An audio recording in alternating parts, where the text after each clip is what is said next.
오늘 하나님께서 우리에게 주신 말씀 사도행전 5장 40절부터 42절까지 같이 읽습니다. 시작. 그들이 옳게 여겨 사도들을 불러들여 채찍질하며 예수의 이름으로 말하는 것을 금하고 놓으니 사도들은 그 이름을 위하여 능력받는 일에 합당한 자로 여기심을 기뻐하면서 공회 앞을 떠나니라. 그들이 날마다 성전에 있든지 집에 있든지 예수는 그리스도라고 가르치기와 전도하기를 그치지 아니하니라. 아멘. 기도 중에도 말씀을 하셨지만 오늘은 우물교회가 설립된 지 1주년 되는 날입니다. 1년 동안 함께 하신 하나님 앞에 감사와 찬양과 영광을 올려드립니다. 또 함께 이렇게 작은 교회에 오셔서 예배드리는 여러분들 참 감사합니다. 한 사람 한 사람이 얼마나 힘이 되는지 모릅니다. 한 100명씩 앉아있는 것, 300명, 500명이 앉아서 예배를 드리는 것 같이 기쁘고 반갑습니다. 미국에 가면 존스 홉킨스라는 유명한 의대도 있고 병원도 있죠. 이 병원은 처음에 내과, 외과, 병리과, 산부인과 이렇게 4명의 의사가 힘을 합쳐서 병원을 시작했습니다. 이 병원의 공동 설립자이자 세계적인 산부인과 의사인 하워드 A. 켈리 박사는 아버지가 설탕 도매업을 하시던 분입니다. 그래서 어릴 때부터 부유하게 잘 자랐습니다. 그러나 부유하게 잘 자랐지만 그는 아버지에게 기대며 살지 않았습니다.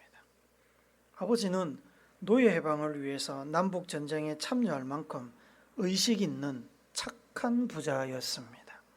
아버지 밑에서 켈리 박사는 남을 돕고 선행을 실천하는 착한 학생으로 자랐습니다. 어릴 때부터 남달리 독립심이 강했던 켈리 박사는 굉장히 똑똑한 사람이었습니다. 15살 때 대학을 들어갑니다. 아버지한테 기대지 않기 위해서 아르바이트를 하면서 학비를 지불했습니다. 한 번은 시골에 물건을 팔러 갔는데 배가 너무 고파가지고 한 집의 문을 두드렸습니다. 그 집에서 소녀가 나오더니 켈리 박사에게 우유 한 잔을 공짜로 제공해 주었습니다. 10여 년이 지나고 켈리 박사가 존스 홉킨스 병원에서 일을 하고 있는데 그 10여 년 전에 우유 한 컵을 줬던 소녀가 이제 숙녀가 돼가지고 병원을 찾아왔습니다. 그녀의 뱃속에 혹이 있었습니다. 그래서 그 혹 제거 수술을 했는데 이 켈리 박사가 직접 집도를 했습니다. 지금도 미국의 의료보험 제도가 그렇게 좋지는 않습니다만 그때는 더 좋지 않았습니다. 도시에 가면 수술을 충분히 할 수 있는 기술이 있고 병원들이 있었지만 시골에 있는 사람들은 그 병원비를 마련하는 것이 너무나 큰 일이었습니다. 그래서 어떤 사람들은 그 병원비를 마련하기 위해서 집을 팔아야 하기도 했습니다. 이 수술을 받은 여인이 병원비 걱정을 하면서 청구서를 이렇게 열었는데 거기 이렇게 적혀 있었습니다. 영어로 되어 있는데 한글로 제가 읽어드립니다. 한 잔의 우유값으로 치료비가 이미 계산되었습니다. Paid in fully 돼 있죠. Paid in fully with one glass milk. 우유 한 잔으로 다 지불하셨습니다. 켈리 박사는 병원에서 자기에게 치료를 받는 많은 가난한 사람들을 치료하면서 자기 돈으로 치료를 해줍니다. 시골에서 올라온 가난한 사람들이 병실이 모자라서 숙박을 해야 되는데 도시의 숙박비가 너무 비싸니까 요양시설을 만들어 가지고 그 사람들을 거기서 숙박시켜주고 치료도 해주고 그렇게 했습니다. 하워드 A. 켈리 박사는 대학을 졸업하던 날 밤에 일기에 다음과 같이 썼다고 합니다. 저는 저 자신과 시간과 재능과 야망 그리고 모든 것을 주님께 드립니다. 복되신 주님, 주께서 쓰시도록 저를 성결케 하소서. 저를 주님께로 가까이 이끌어가지 못하는 것이라면 세상적인 그 어떤 성공도 제게 허락하지 마옵소서. 잘 되는 것이 하나님께로 날 인도하는 일이 아니라 잘 되는 것이 오히려 하나님으로부터 날 멀어지게 만든다면 하나님 나한테 그런 성공 허락하지 마십시오. 차라리 못 살아도 가난해도 하나님과 함께 살고 싶습니다. 주님께 쓰임받고 싶습니다.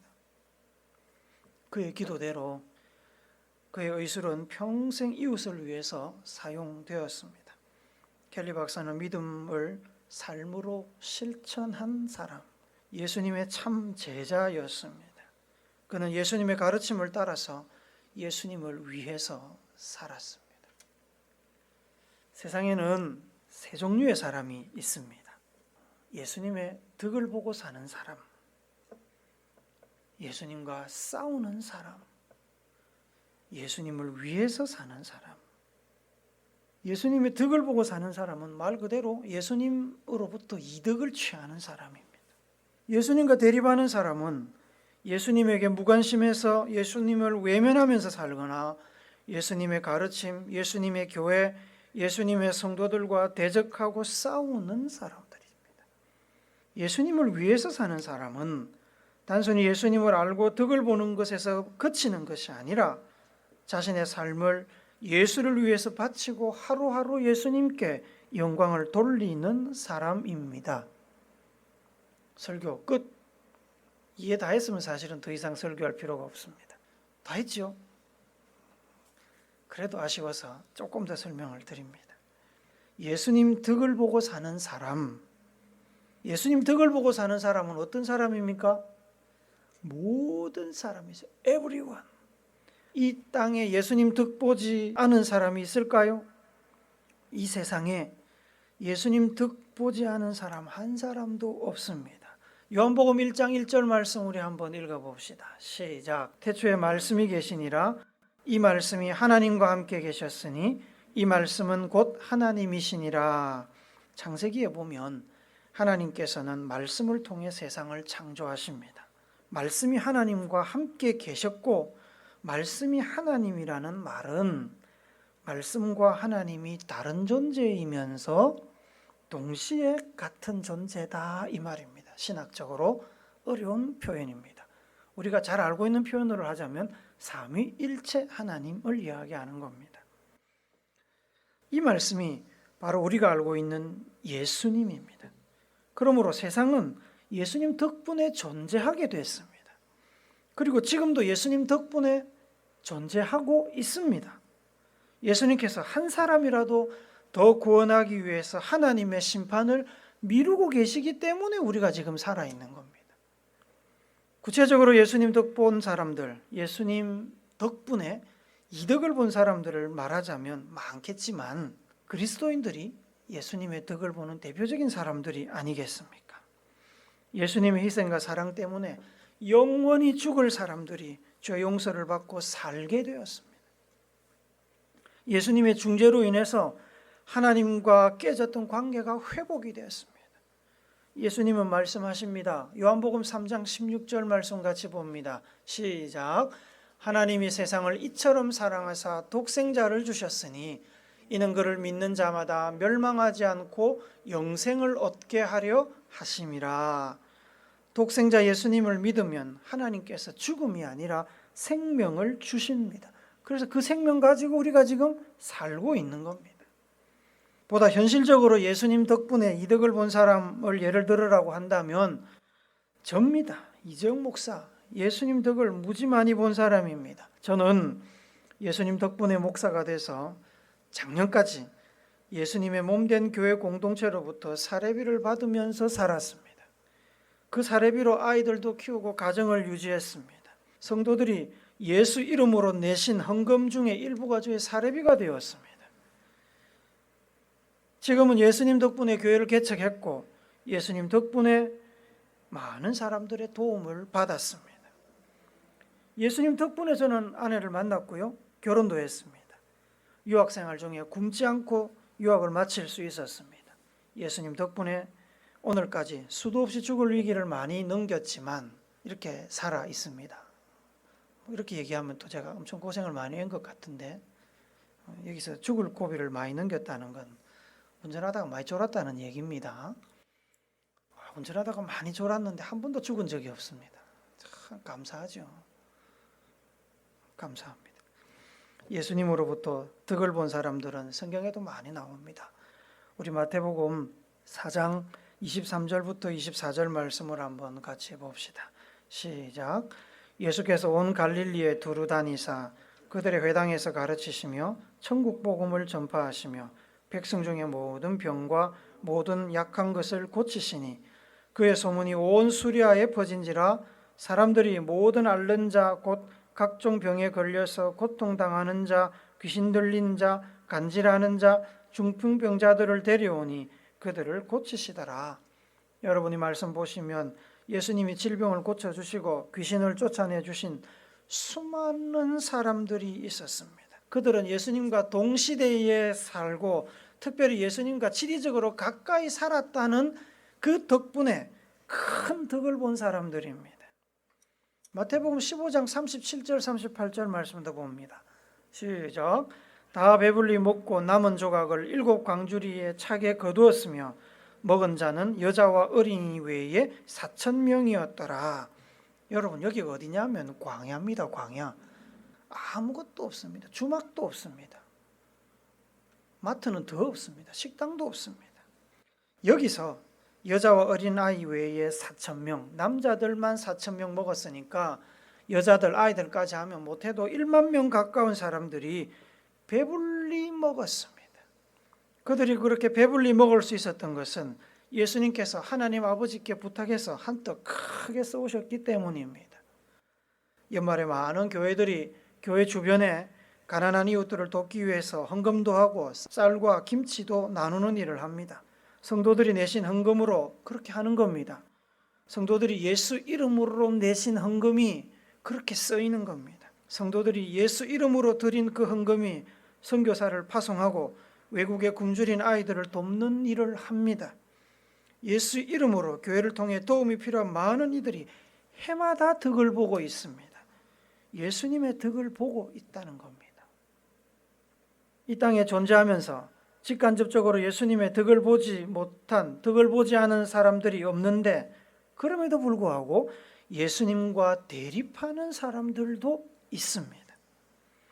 예수님에게 무관심하여 예수님을 모르거나 의도적으로 외면하며 살거나 예수님의 가르침, 예수님의 교회, 예수님을 따르는 성도들을 싫어하고 공개적으로 대적하고 싸우는 사람들, 십자가만 보면 욕을 하는 사람들이 있습니다. 예수님에게 무관심하여 예수님을 모르는 사람들은 왜 예수님과 대립하는 사람일까요? 예레미야 11장 3절 말씀 봅니다. 같이 읽읍시다. 예레미야 11장 3절 시작. 그들에게 이르기를 이스라엘의 하나님 여호와께서 이와 같이 말씀하시되 이 언약의 말을 따르지 않는 자는 저주를 받을 것이니라. 예수님을 몰라서 예수님을 안 따르든 예수님을 알면서도 예수님을 안 따르든 예수님 하나님의 말씀을 따르지 않는 사람은 저주를 받는다라고 말씀합니다. 예수님을 모르는 사람이 저주를 받으면 불쌍한 사람이지 왜 예수님을 대립한다고 말씀합니까? 디모데전서 2장 4절 말씀도 봅니다. 시작. 하나님은 모든 사람이 구원을 받으며 진리를 아는 데 이르기를 원하시느니라. 하나님의 뜻이 뭡니까? 하나님은 모든 사람이 구원받고 진리를 알기를 원하십니다. 예수님은 이 땅의 모든 사람들을 구원하기 위해서 한 사람도 예외 없이 모든 사람을 구원하기 위해서 십자가를 지시고 죽으셨습니다. 목숨까지 주시면서 간절히 구원으로 초청하시는데 예수님께 대하여 무관심하고 외면하고 그렇게 말씀을 따르지 않고 산다면 한편으로는 불쌍한 사람들이지만 다른 한편으로는 하나님을 무시하고 외면하는 마음이 강팍한 사람들입니다. 그 정도 부르면 아무리 악한 사람도 돌아보기 마련인데 그렇게 딴 생각하고 귀를 막고 있는 것은 예수님을 무시하고 멸시하는 태도입니다. 예수님의 마음을 아프게 하는 거지요. 구원받고 살기를 원하시는 하나님의 뜻을 거역하는 겁니다. 하나님의 뜻을 거역하는 것은 하나님을 대적하는 거죠. 예수님을 대적하는 겁니다. 그래서 무지에서 예수를 몰라도 무지에서 믿음이 없어도 그 무지가 바로 죄가 되는 겁니다. 이렇게 본의 아니게 예수님과 대립하는 사람들도 있지만 적극적으로 예수님과 싸우는 사람들도 굉장히 많습니다. 비록 소수이지만 한국 교회의 몇몇 사람들의 그 잘못된 행동으로 인해서 사회가 교회와 성도들을 개독교라고 비난하고 손가락질합니다. 잘하고 있는 사람들, 사회 구석구석에서 가난한 사람들, 연약한 사람들을 돕고 섬기고 사회의 복지가 미치지 못하는 곳에서 교회가 얼마나 많은 사람들을 돕고 있는데 그것은 무시하고 잘못된 일, 약한 점만 덜추어서 전체 교회를 비난하고 욕하고 교회 머리 대신 예수님, 하나님 아버지를 비난하고 욕하는 사람들이 있습니다. 예수님과 싸우는 사람들입니다. 성경에도 보시면 예수님과 대립하는 사람들이 많이 나옵니다. 마태복음 4장 3절 말씀 봅시다. 같이 읽습니다. 시작. 시험하는 자가 예수께 나와서 이르되 내가 만일 하나님의 아들이거든 명하여 이 돌들로 떡덩이가 되게 하라. 하나님의 구원사역 초기에 예수께서 금식하며 기도하는데 시험하는 자, 곧 사단이 금식 중인 예수님의 약점을 건드리며 사역을 방해했습니다. 한때 예수님의 제자였던 가룟 유다는 예수님을 배신하고 팔았습니다. 당대의 기도권을 가졌던 대제사장, 바리새인들, 사두개인들, 유대 정치인들은 예수님의 인기와 능력을 시기하고 두려워해서 예수님을 비난하고 공격하고 죽이려고 온갖 음모를 다 꾸미고 가짜 증인들을 법정에 데리고 와서 예수님께 사형을 구형했습니다. 영국에 가면 옥스포드 대학이라고 아주 훌륭한 대학이 있습니다. 그 옥스포드 대학에서 행동생물학과 진화론을 가르치는 리처드 도킨슨이라는 사람이 있습니다. 이 사람은 다윗의 진화론을 새롭게 해석해서 현대화한 인물로 평가받습니다. 노벨상을 받았는지 안 받았는지는 모르지만 노벨상을 받을 만큼 유명한 사람입니다. 그는 이기적인 유전자, 만들어진 신 이런 책들을 저술하면서 진화론을 근거로 하나님이 없다고 주장합니다.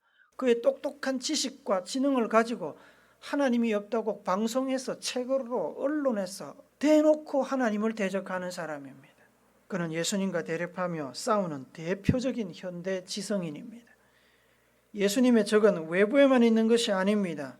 교회 안에도 사람들의 눈치를 보며 인기와 지지를 얻기 위해서, 세력을 모으기 위해서 예수님의 복음 진리를 올바르게 선포하지 않는 목사들, 선포되는 진리를 취사 선택하고 자기에게 이로운 것만 지키는 사람들, 그들이 말씀을 왜곡하고 예수님과 대립하는 사람들입니다.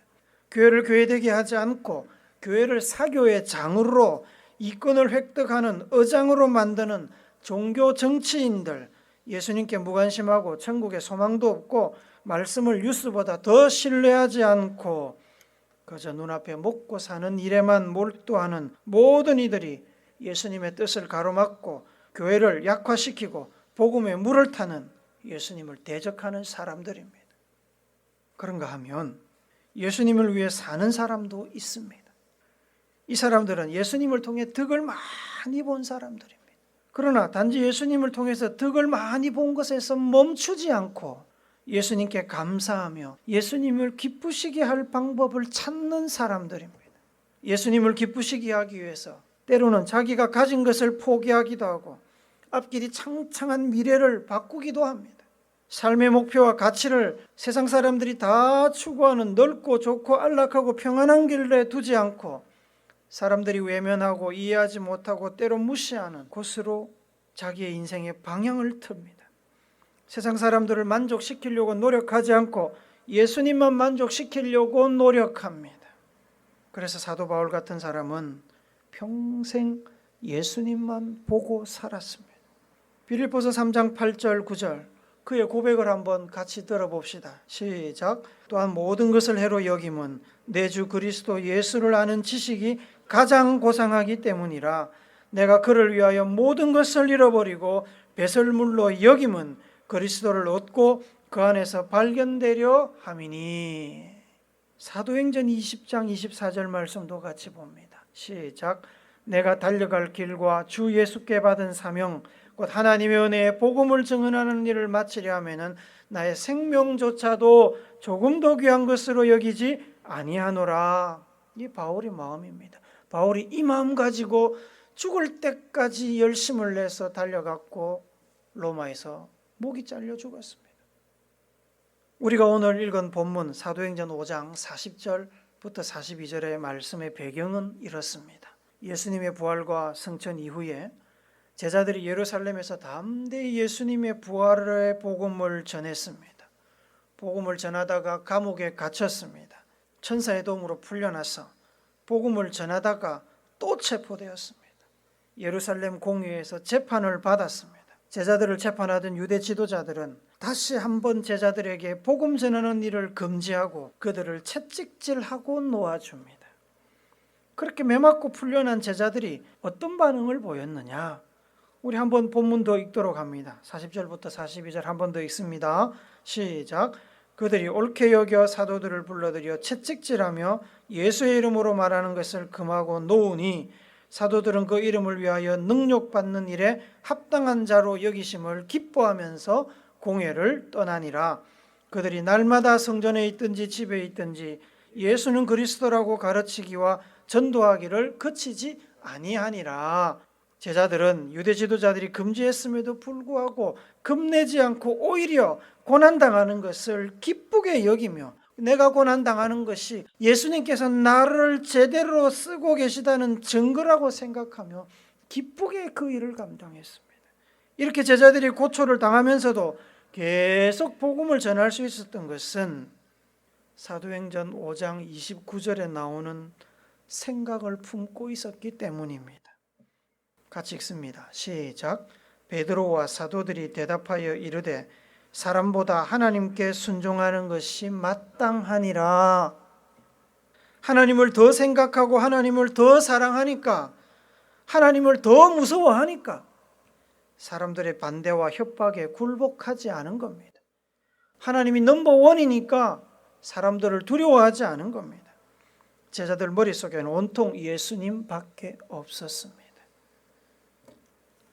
존스 홉킨스 병원을 설립한 하워드 A. 켈리 박사가 자기 주머니를 틀어서 가난한 환자들을 수술해주고 요양원을 세워서 가난한 환자들의 숙박과 치료를 제공했던 것은 자기가 살고 있는 그 땅에서 예수의 이름과 사랑이 잊혀지고 무시당하는 것을 그냥 두고 볼 수 없었기 때문입니다.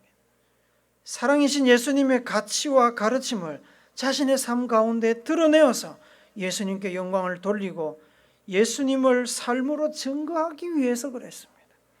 예수를 위해서 자신의 삶을 드렸습니다. 하워드 A. 켈리뿐만 아니라 오늘도 수많은 성도들이 이름도 없이 빛도 없이 교회에서, 직장에서, 사업터에서, 마을에서, 버스 안에서, 주방에서, 주차장에서 예수님을 위해서 사역하고 있습니다. 예수님께 받은 은혜가 너무 크고 감사해서 예수님으로부터 덕만 보고 살 수가 없어서 예수님의 복음을 전하고 예수님의 사랑을 보여주고 예수를 위해서 사는 겁니다. 예수를 위해서 살기 위해서 수많은 선교사들이 지금도 타양말리 외국에서 오늘도 죽음을 무릅쓰고 진리를 위해서 싸우며 봉사하고 있습니다. 사랑하는 여러분, 우리가 인정을 하든지 하지 않든지 우리는 여러모로 예수님으로부터 덕을 보고 사는 사람들입니다. 오늘 이렇게 살아있는 것부터, 한국에서 태어난 것, 예배당에 앉아서 이렇게 예배를 드리는 것, 다 예수님 덕분입니다. 여러분 기아대책에서 연결시켜준 아이들을 기억하십니까? 그 아이들은 3만 원만 있으면 한 달을 삽니다. 그에 비해서 우리는 얼마나 풍요롭습니까? 약 70년을 휴전 상태에 있으면서도 우리는 얼마나 이렇게 태평하게 잘 살고 있습니까? 직장 문제, 진학의 문제, 어려움이 있지요. 발등에 불이 있습니다. 그래도 여러분 우리가 죽을 정도는 아니잖아요. 그죠? 예수님 덕을 보고 사는 우리, 덕 보는데 멈추지 않기를 바랍니다. 어릴 때와 젊을 때는 부모님 덕을 보고 살지만 나이가 들면 그 부모님 은혜에 감사하면서 부모를 모시고 또 부양하고 살지 않습니까? 예수님이 우리 도움 없이는 아무것도 할 수 없는 나약한 분이라서 우리가 돌봐야 된다는 얘기를 드리는 게 아닙니다. 예수님 덕분에 예수님 은혜를 받았다면 모른 척하지 마시고 예수님께 은혜를 갚는, 예수를 위해 사는 성숙한 성도들 되시기 바랍니다. 그래서 훗날에 예수님 앞에 설 때에 잘했다, 착하고 충성된 종아, 내가 네 덕 좀 봤다, 내가 김용기 덕 좀 봤다. 내가 박정호 덕 좀 봤다. 내가 김창술 덕 좀 봤다. 이런 말씀 듣는 여러분 그리고 저가 되기를, 이 우물교회가 되기를 예수님의 이름으로 축복합니다. 아멘.